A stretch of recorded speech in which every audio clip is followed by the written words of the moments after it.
चुकून एका वळणावर सहज कसे गमतीनं भेटलो, उगीच खुळा प्रेमाचा खेळ आपोआप एक खेळलो.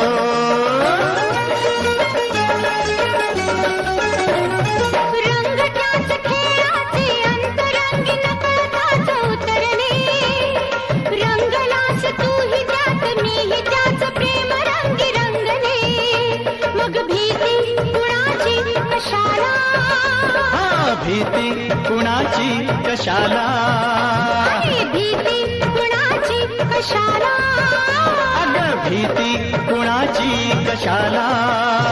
ना सांगताच आज हे कळे मला, कसा जीव माझा तुझ्यामध्ये गुंतला.